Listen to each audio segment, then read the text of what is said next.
Good morning दोस्तों, एक बार पुनः आप सबका हार्दिक स्वागत है दिशा स्टडी पॉइंट में। मैं पंकज कुमार गौतम आपका फिर एक बार हार्दिक स्वागत करता हूं और कल के क्लास को आगे कंटिन्यू करते हैं। शुरू करते हैं इतिहास के पहला चैप्टर के दूसरे पार्ट को। हम आज देखते हैं हड़प्पा सभ्यता के क्षेत्रफल के बारे में। हड़प्पा सभ्यता का क्षेत्रफल कैसा था? तो बेसिकली अगर देखा जाए, अगर कोई पूछ दे कि हड़प्पा जो सभ्यता थी उसका क्षेत्रफल का आकार कैसा था तो आप डायरेक्टली बताएंगे कि त्रिभुजाकार था। कैसा था? त्रिभुजाकार। हड़प्पा सभ्यता के क्षेत्रफल का आकार कैसा था? तो त्रिभुजाकार। चलिए देखते हैं। पश्चिमी में अगर हम बात करें कि पश्चिम में कहां तक फैली ये सभ्यता थी, तो पश्चिम में बलूचिस्तान, पाकिस्तान का एक जगह बलूचिस्तान तक पश्चिम में ये सभ्यता फैली हुई थी। पाकिस्तान में बलूचिस्तान का, ठीक है। अगर हम उत्तरी की तरफ देखें कि उत्तर की तरफ कहां तक फैली हुई सभ्यता थी, तो उत्तर में ये कश्मीर, भारत के कश्मीर जो है, कश्मीर राज्य जम्मू कश्मीर, वहां का एक डिस्ट्रिक्ट है मांडा तक फैली हुई ये सभ्यता थी। अगर हम बात करते हैं दक्षिण की, तो दक्षिण में महाराष्ट्र का दयमाबाद तक ये फैली हुई सभ्यता थी। अगर हम पूर्वी की तरफ देखें, पूर्व में कहां तक फैली हुई सभ्यता थी, तो पूर्व में उत्तर प्रदेश, पश्चिमी जो उत्तर प्रदेश है वहां एक जिला है जिसका नाम आलमगीरपुर है। तो आलमगीरपुर तक ये फैली हुई सभ्यता थी और इसका आकार बिल्कुल ही त्रिभुज के आकार का था। ये कैसे था आकार इसका? तो बिल्कुल ही त्रिभुजाकार। बिल्कुल कैसा था भाई? त्रिभुजाकार ये था, ठीक है। अब देखिए, अगर हम ये देखते हैं कि भाई इसकी लंबाई और चौड़ाई कितनी थी, तो अगर हम लंबाई और चौड़ाई की बात करते हैं, तो पूरब से पश्चिम की अगर दूरी को देखते हैं तो ये दूरी थी 1600 किलोमीटर। कितना? 1600 किलोमीटर। कितने भाई? पूरब से पश्चिम की दूरी कितनी थी? 1600 किलोमीटर। अर्थात पश्चिमी क्षेत्र बलूचिस्तान से पूर्वी क्षेत्र पश्चिमी उत्तर प्रदेश के आलमगीरपुर तक की दूरी 1600 किलोमीटर थी। अगर हम उत्तर और दक्षिण के देखें, भाई उत्तर और दक्षिण से कितना दूर था, तो उत्तर और दक्षिण यानी उत्तर के कश्मीर के मांडा से लेकर के दक्षिण के महाराष्ट्र तक, महाराष्ट्र के दयमाबाद तक की दूरी 1400 किलोमीटर थी। 1400 किलोमीटर थी। तो चलिए मित्रों, एक बार और इसको देख लेते हैं ध्यान से। हड़प्पा सभ्यता का जो क्षेत्रफल था, पहले तो ये जानिए कि इसका आकार कैसा था, तो त्रिभुजाकार। आकार कैसा था? तो त्रिभुजाकार था। पश्चिम में बलूचिस्तान पाकिस्तान का एक जगह, उसके बाद उत्तर में कश्मीर का मांडा, दक्षिण में महाराष्ट्र का दयमाबाद, और पूर्व में देखें तो पश्चिमी उत्तर प्रदेश का आलमगीरपुर। और अगर हम दूरी देखें तो बलूचिस्तान से पश्चिमी उत्तर प्रदेश के आलमगीरपुर की दूरी 1600 किलोमीटर। कितनी दूरी? 1600 किलोमीटर। और कश्मीर के मांडा से महाराष्ट्र के दयमाबाद की दूरी कितनी? तो 1400 किलोमीटर है। ठीक है, समझ में आ गया इतना? चलिए अब आगे बढ़ते हैं। जीवन निर्वाह के तरीके। भाई समस्या ये है कि अगर मनुष्य जिंदा है तो उसके जीने के कुछ ना कुछ तो तरीके होंगे। अब चाहे वो कैसे जीता है, क्या खाता है, क्या पीता है, कैसे रहता है, यही चीज है। ठीक है, चलिए अब देखते हैं जीवन निर्वाह के क्या तरीके थे भैया। तो जीवन निर्वाह के तरीके थे इनके कृषि। पहला क्या था भाई? कृषि। पहला क्या है? कृषि। अर्थात हड़प्पा सभ्यता के लोग कृषि का काम करते थे, यानी खेती भी करते थे। अब खेती में क्या करते थे? तो खेती में ये गेहूं का उत्पादन करते थे। किसका भी? गेहूं की खेती करते थे, जौ की खेती करते थे, सफेद चना की खेती करते थे। किसकी? सफेद चना की खेती करते थे। ठीक है, और उसके बाद बाजरा का भी। किसका? बाजरा की भी खेती हड़प्पा सभ्यता के लोग करते थे। ठीक है, ध्यान दीजिए एक बार और देखिए। कृषि में किस चीज की खेती करते थे भाई? तो गेहूं, जौ, सफेद चना, बाजरा, तिल, और तिल की खेती करते थे। खेतों में सिंचाई के लिए नहर का उपयोग करते थे, कुओं का उपयोग करते थे और जलाशयों का उपयोग करते थे। ठीक है, खेतों में सिंचाई के लिए नहर का उपयोग, जलाशयों का उपयोग और कुओं का उपयोग किया जाता था। अगला है व्यापार। हड़प्पा सभ्यता के लोग व्यापार भी करते थे। हड़प्पा सभ्यता के लोग क्या करते थे? व्यापार भी करते थे। क्यों व्यापार करते थे भाई? क्योंकि जीवन निर्वाह का इनका एक तरीका था। और उस समय व्यापार में जो लेन देन का क्रम था वो वस्तु विनिमय प्रणाली प्रचलित थी। वस्तु विनिमय प्रणाली का मतलब एक वस्तु के बदले में दूसरे वस्तु का लेन देन। अर्थात अगर हड़प्पा सभ्यता के लोग किसी को गेहूं देते थे तो उससे कुछ दूसरी वस्तु वो लोग ले लेते थे। ठीक है, इसके साक्ष्य भी मिले हैं। जो हड़प्पा सभ्यता के लोग हैं इनका व्यापार मेसोपोटामिया से होता था। उसके बाद अरब देश के एक ओमान जगह है, ओमान देश है, अरब जो कंट्री है उसमें एक देश है ओमान से भी इनका व्यापार होता था। क्योंकि कुछ चीजें ऐसी हैं जो हड़प्पा सभ्यता की ओमान में पाई गई हैं और ओमान की कुछ चीजें उस समय की भारत के हड़प्पा वाली जगहों पे पाया गया। इससे सिद्ध होता है कि हड़प्पा सभ्यता के लोग व्यापार भी करते थे। ठीक है, चलिए आगे देखते हैं। व्यापार के बाद पशुपालन। हड़प्पा सभ्यता के लोग पशुपालन का भी काम करते थे। हड़प्पा सभ्यता के लोग किसका काम करते थे? पशुपालन का भी काम करते थे। और पशु में क्या पालते थे? तो भेड़। क्या पालते थे भाई? भेड़, बकरी और भैंस। भेड़, बकरी और भैंस आदि पालते थे। ठीक है, हड़प्पा सभ्यता के लोग पशुपालन का भी काम करते थे। और पशुपालन में किन पशुओं का पालन करते थे? तो भेड़, बकरी, भैंस इत्यादि पशुओं का पालन करते थे। ये लोग मछली पालन भी करते थे। ठीक है, मत्स्य पालन का भी काम हड़प्पा सभ्यता के लोग करते थे। अगला क्या भाई? शिकार। हड़प्पा सभ्यता के लोग शिकारी भी थे। वो अपने जीवन निर्वाह के तरीकों में शिकार को भी शामिल किए हुए थे। अर्थात हड़प्पा सभ्यता के लोग जंगल से शिकार भी करते थे, जानवरों को मारते थे, उसके मांस को भूंजते थे, खाने का भी काम करते थे। ठीक है, तो ये हो गए जीवन निर्वाह के तरीके। पहला कृषि, दूसरा व्यापार, तीसरा पशुपालन और अगला क्या है? चौथा शिकार। ठीक है, हमने कृषि में क्या बताया कि गेहूं की फसल उगाते थे, जौ की फसल, सफेद चना, तिल और उसके बाद बाजरा की खेती हड़प्पा सभ्यता के लोग करते थे। व्यापार में हड़प्पा सभ्यता के लोगों का व्यापार मेसोपोटामिया से था, चीन की सभ्यता से था और ओमान से भी था। क्योंकि कुछ चीजें हड़प्पा सभ्यता की ओमान में मिली हैं और उस समय की कुछ ओमान वाली चीजें हड़प्पा सभ्यता में भी मिला है, हड़प्पा सभ्यता वाले नगरों में भी प्राप्त हुआ। इससे सिद्ध होता है कि हड़प्पा सभ्यता के लोग व्यापार भी करते थे। और व्यापार के तरीके क्या थे? तो व्यापार के तरीके इनके वस्तु विनिमय प्रणाली थी। अर्थात एक वस्तु देते थे और दूसरी वस्तु ले लेते थे। ठीक है, आगे देखते हैं हड़प्पाई लिपि। अब ये हड़प्पाई लिपि क्या? हड़प्पाई लिपि यानी क्या हड़प्पा सभ्यता के लोग लिखते भी थे? क्या हड़प्पा सभ्यता के लोग लिखते भी थे? तो हाँ जी मित्रों, हड़प्पा सभ्यता के लोग निश्चित ही लिखते थे और उस लिपि को चित्रात्मक लिपि कहते थे। क्या कहते हैं भाई?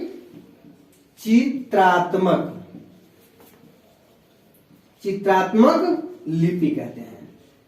चित्रात्मक लिपि क्यों कहते हैं? क्योंकि ये चित्रों के टाइप के कुछ ये निशान बनाते थे और उसी को ये लोग पढ़ते थे लेकर। ठीक है, लेकिन हाँ दुर्भाग्य रहा कि आज तक हड़प्पा सभ्यता की लिपि को किसी ने नहीं पढ़ पाया है। इसमें चिन्हों की संख्या, तो चिन्ह लिखते थे, चिन्ह टाइप के ये लोग बनाते थे कुछ और उसी को पढ़ते और समझते थे। तो जो हड़प्पा सभ्यता की जो लिपि थी चित्रात्मक लिपि में चिन्हों की कुल संख्या 370 से 400 के बीच होती थी। कितना भाई? 370 से 400। कितना? 370 से 400। चलिए एक बार और देखते हैं हड़प्पाई लिपि में हम बताए आपको कि हड़प्पा सभ्यता में जिस लिपि का उपयोग किया जाता था उस लिपि को चित्रात्मक लिपि कहते हैं। उस लिपि को चित्रात्मक लिपि कहते हैं। उस लिपि को आज तक किसी ने भी नहीं पढ़ा है।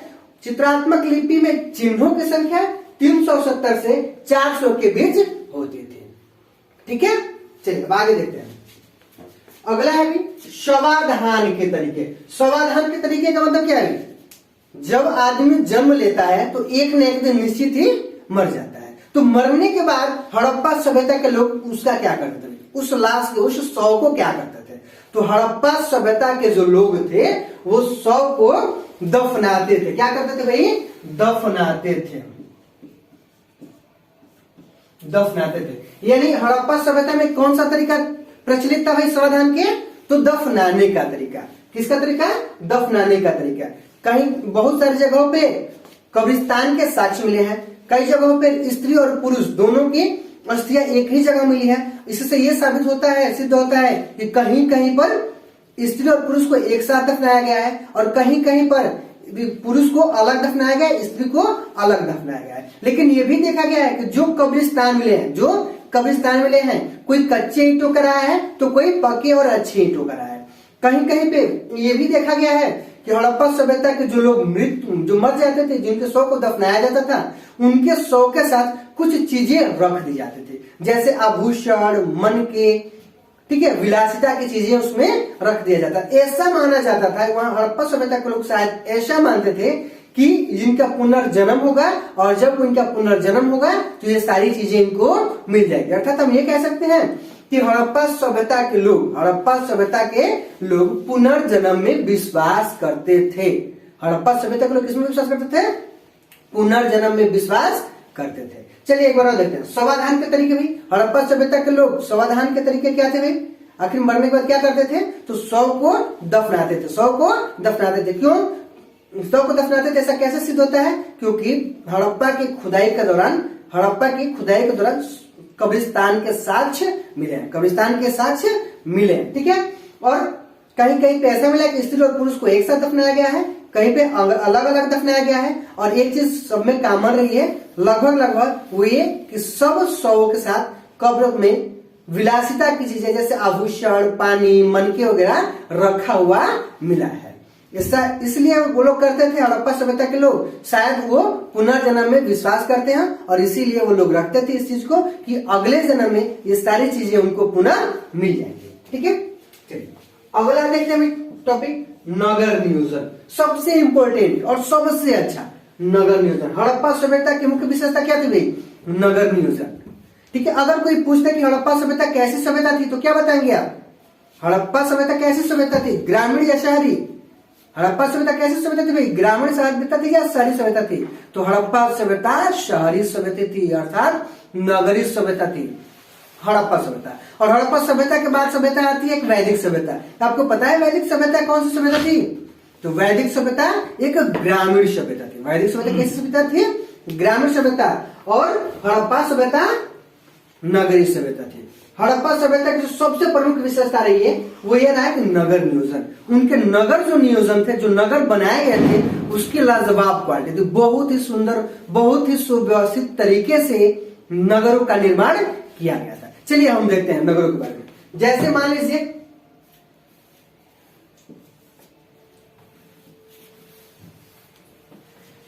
लीजिए अगर कोई शहर बसाया गया है तो शहर के बीच में एक मार्ग होता था। शहर के बीच में एक मार्ग होता था, ठीक है, जिसको राजपथ कहा जाता था। जिसको क्या कहा जाता था भाई? राजपथ। और इसकी जो चौड़ाई होती थी वो लगभग 10 मीटर होती थी। कितनी होती थी भाई? लगभग 10 मीटर होती थी। ये मेन सड़क होता था और इसमें से छोटे छोटे सड़कें, इसमें से भी सड़कें निकली हुई थी, ठीक है। इसमें से भी सड़कें निकली हुई थी और इन सड़कों में से छोटी छोटी गलियां निकली हुई थी। इन सड़कों में से क्या निकली हुई? गलियां निकली हुई थी, ठीक है। इन सड़कों में से गलियां निकली हुई थी, ठीक है। और घर जो बनते थे वो यहीं बनाए जाते थे, ठीक है, गली में ही। और सबके दरवाजे कहां खुलते थे? तो गलियों में। सारे घर के दरवाजे, हड़प्पा सभ्यता के सारे घर के दरवाजे गलियों में खुलते थे। सारे घर के दरवाजे कहां खुलते थे भाई? तो गलियों में ही खुलते थे। सोचिए कितना वो लोग अच्छा सोचते थे। गली में क्यों खोला जाता था? क्यों नहीं मेन रोड पे खोल दिया जाता था? मेन रोड पे इसलिए नहीं खोला जाता था कि वहां हादसा होने के चांसेस ज्यादा होंगे, ज्यादा भीड़ भाड़ होगा, इसीलिए केवल और केवल गली में ही घरों के दरवाजे खुलते थे। केवल और केवल घरों में ही और केवल गली में ही घरों के दरवाजे खुलते थे। लोथल लोथल इकलौता ऐसा जगह रहा है हड़प्पा सभ्यता का, एक नगर रहा है जहां की घरों के दरवाजे मेन रोड में यानी मुख्य मार्ग में खुले हुए मिले हैं।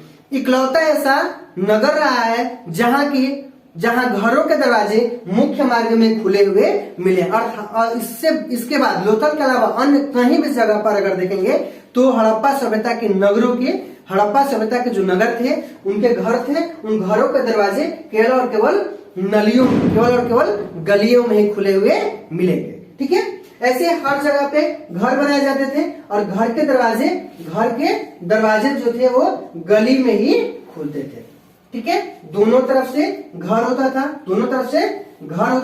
और घरों के दरवाजे केवल और केवल गलियों में ही खोले जाते थे। ठीक है, चलिए एक बात और ध्यान दीजिए भाई, नगर नियोजन की विशेषता एक और रही है कि जब भी घर बनाया जाता था हड़प्पा सभ्यता में, जब भी घर बनाया जाता था तो घर बनाने से पहले घर की नाली बना दी जाती थी और वो नाली गली के नालियों से मिल जाती थी। ध्यान दीजिए, घर का नाली जब घर बनता था तो घर बनने के साथ ही, घर बनने से पहले ही नाली बना दी जाती थी ताकि घर का गंदा पानी गली के जो नाली थी उसमें आकर के मिल जाती थी और वो गली की नालियां बाहर जाकर के बड़े बड़े नालों में मिल जाते थे और वही नाला शहर से बाहर कहीं नदी वगैरह में जाकर के वो नाला गिर जाता था। और सबसे बड़ी बात कि हड़प्पा सभ्यता के जो सड़क होते थे, हड़प्पा सभ्यता के जो मार्ग होते थे वो बिल्कुल ही सीधे होते थे और चौड़े होते थे। वो एक दूसरे को समकोण पर काटते थे। किस पे काटते थे भाई? समकोण पर। हड़प्पा सभ्यता के प्रत्येक मार्ग एक दूसरे को समकोण पर काटते थे। ठीक है, इससे फायदे थे। फायदे क्या होते थे भाई? सबसे बड़ा फायदा कि अगर हवा थोड़ा सी भी तेज चलता था तो रास्ता ऑटोमेटिक ही साफ हो जाया करता था। ठीक है, एक साइड से देखेंगे तो दूसरे साइड का दृश्य दिख जाता था, दूर तक दिख जाता था। नालियां वगैरह सही से बनाई दी जाती थी। नालियां जो होती थी वो पक्की ईंटों की बनाई जाती थी। दोनों रास्तों के बीच में नालियां होती थी। ठीक है, और ये नालियां ऊपर से ढकी हुई होती थी। ठीक है, जो रास्ते होते थे वो ग्रिड पद्धति में होते थे। किस पद्धति में भाई? ग्रिड पद्धति, मतलब जालीनुमा। ग्रिड पद्धति मतलब जालीनुमा। हड़प्पा सभ्यता के मार्ग कैसे होते थे? तो ग्रिड पद्धति से। ठीक है, हड़प्पा सभ्यता के मार्ग एक दूसरे को किस पे काटते थे? तो समकोण पे काटते थे। ठीक है, जो राजपथ होता था, राजपथ का चौड़ाई कितना होता था भाई? तो 10 मीटर। ठीक है, घरों के दरवाजे होते तो कहां खुलते थे?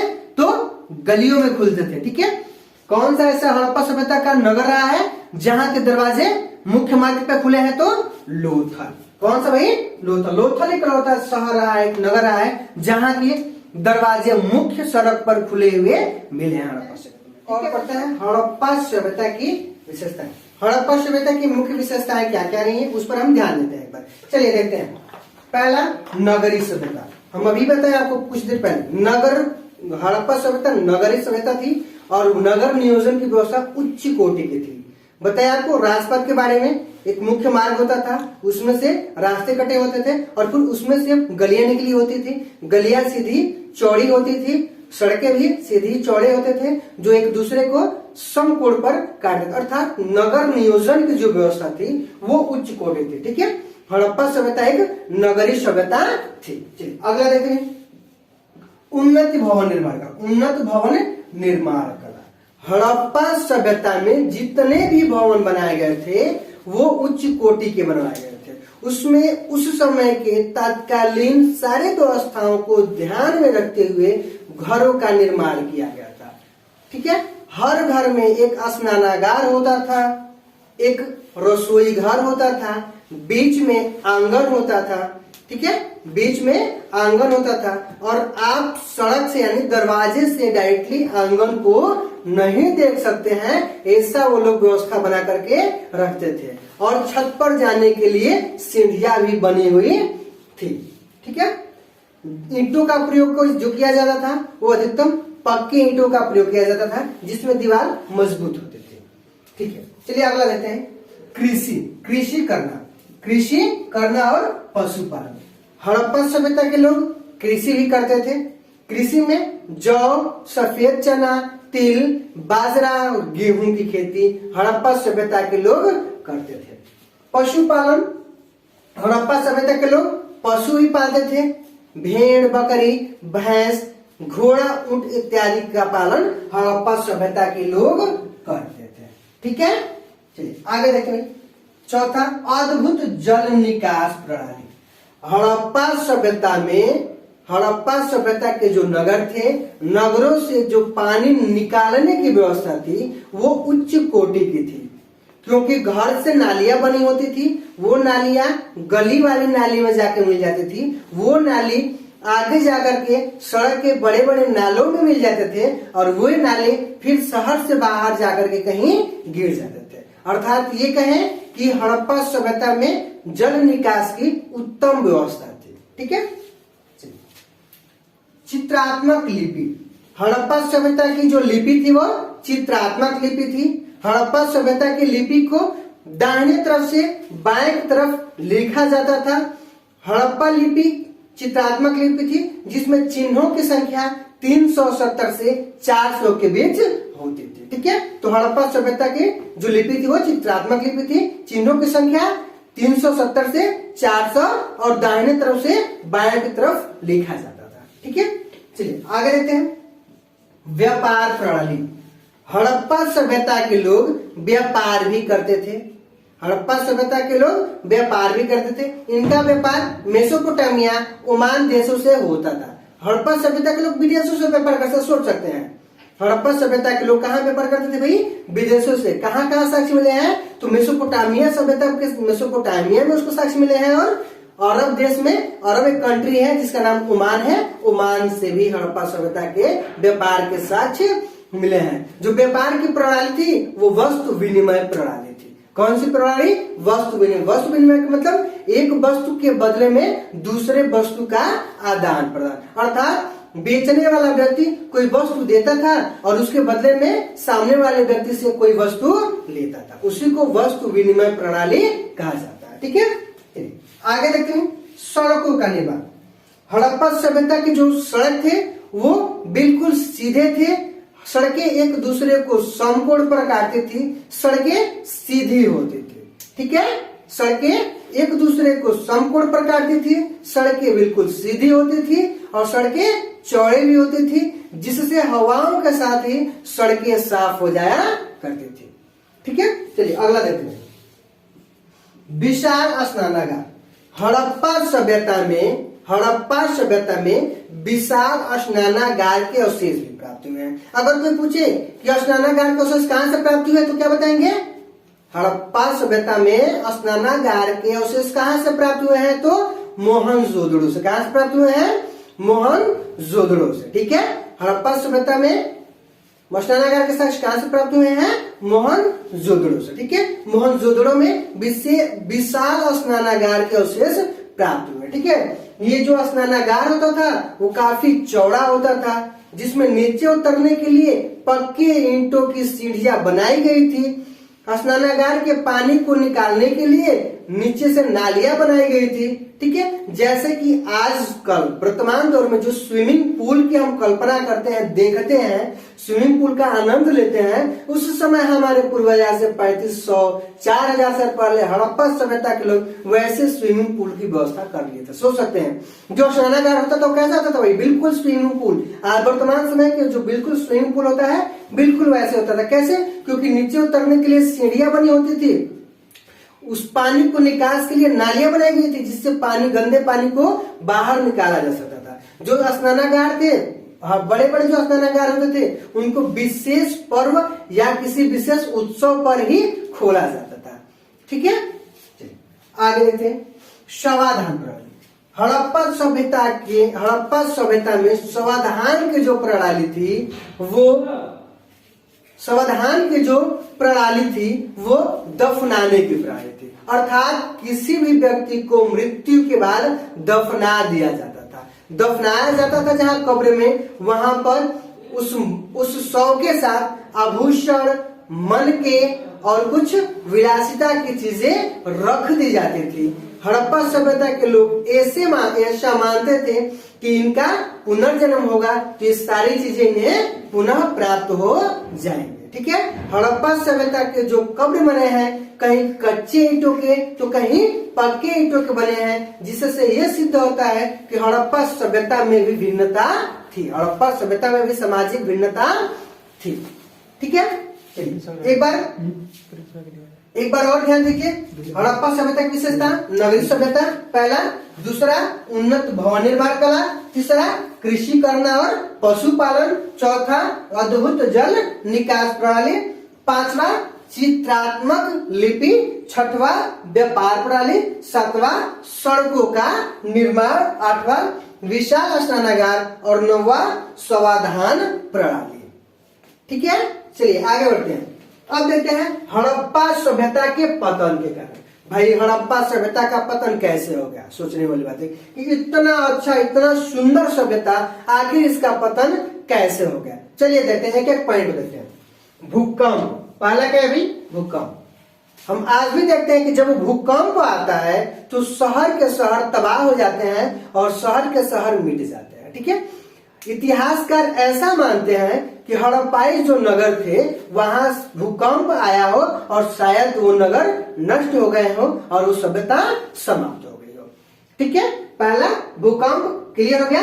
इतिहासकार ये मानते हैं कि उस टाइम पे यानी हड़प्पा के काल में भूकंप आया हो और भूकंप के कारण सारे नगर नष्ट हो गए हो। ठीक है, दूसरा बाढ़, दूसरा क्या भी बाढ़ है। बाढ़ ध्यान दीजिए भाई, हम अब पढ़े थे कि हड़प्पा सभ्यता के अधिकतम नगर नदियों के तट पर बसे हुए थे। हड़प्पा सभ्यता के अधिकतम नगर कहाँ बसे हुए थे, नदियों के तट पर बसे हुए थे। ऐसा अनुमान लगाया जाता है कि शायद नदियों में बाढ़ आई हो और वो सारे नगर पानी में विलीन हो गए हो। ठीक है, और हड़प्पा सभ्यता और उस सभ्यता का और उस सभ्यता का अंत हो गया हो। ठीक है, चलिए अगला हम देखते हैं आग। अगला देखते हैं तीसरा क्या है, आग। ऐसा अनुमान लगाया जाता है कि हड़प्पा सभ्यता का पतन आग लगने के कारण हो गई है, क्योंकि जब खुदाई होती है तो खुदाई में नीचे के परत में एक मोटी राख की परत मिलती है, जिससे यह सिद्ध होता है कि हड़प्पा सभ्यता में शायद आग लगी हो और सारे नगर जल करके समाप्त हो गए। ठीक है, अगला वनों की कटाई। वनों की कटाई, हड़प्पा सभ्यता के लोग शिकार भी करते थे। हड़प्पा सभ्यता के लोग शिकार भी करते थे। ऐसा अनुमान लगाया जाता है कि वनों की ज्यादा कटाई होने के कारण हड़प्पा सभ्यता के लोगों को शिकार करने को नहीं मिलता होगा, इसीलिए हड़प्पा सभ्यता के लोग उस नगर को छोड़ करके कहीं और चले गए होंगे। ठीक है, अगला देखेंगे नदियों का सूख जाना। नदियों का सूख जाना, हड़प्पा सभ्यता के अधिकतम नगर नदियों के किनारे थे और लोगों का जो जीवन था वो जीवन के जो जल की आपूर्ति थी वो नदियों से ही पूर्ति होती थी। ठीक है, तो ऐसा माना जाता है कि जैसे सरस्वती नदी धीरे धीरे सूख करके अब समाप्त हो गई है, वैसे उस टाइम पे भी कुछ नदियां रही हो या सरस्वती नदी के आसपास जो नगर रहे हो या नदियां सूख गई हो और सूख जाने के कारण वहां के लोगों को पानी से संबंधित समस्या उत्पन्न हो गई हो, जिसके कारण हड़प्पा सभ्यता के लोग अपने नगर को छोड़कर कहीं और चले गए होंगे। ठीक है, चलिए अगला देखते हैं बाहरी आक्रमण। बाहरी आक्रमण, छठवा क्या है, बाहरी आक्रमण। देखिए हड़प्पा सभ्यता के पतन का मुख्य कारण बाहरी आक्रमण भी माना जाता है। क्यों?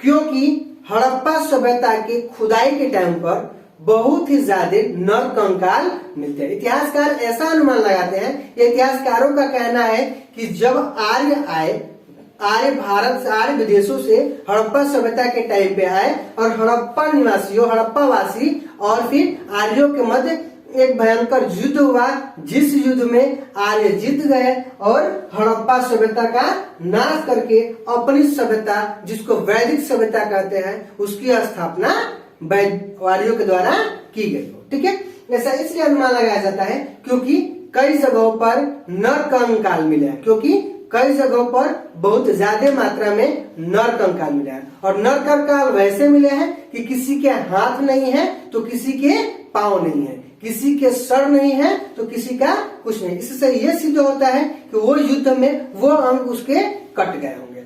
ठीक है, तो ऐसा अनुमान लगाया जाता है कि बाहरी आक्रमण के कारण हड़प्पा सभ्यता का पतन हो गया। ठीक है मित्रों, तो आज ये चैप्टर इतिहास का पहला चैप्टर ईंट मटके तथा अस्थियां समाप्त होती है। ठीक है, हमारे साथ आप बने रहिएगा, आगे फिर कंटिन्यू किया जाएगा अगला क्लास। ठीक है दोस्तों, लाइक शेयर और कमेंट करना न भूलें। अधिक से अधिक दोस्तों को अपने शेयर करें ताकि उनको भी इस चैनल का फायदा मिल सके। ठीक है दोस्तों, नमस्कार।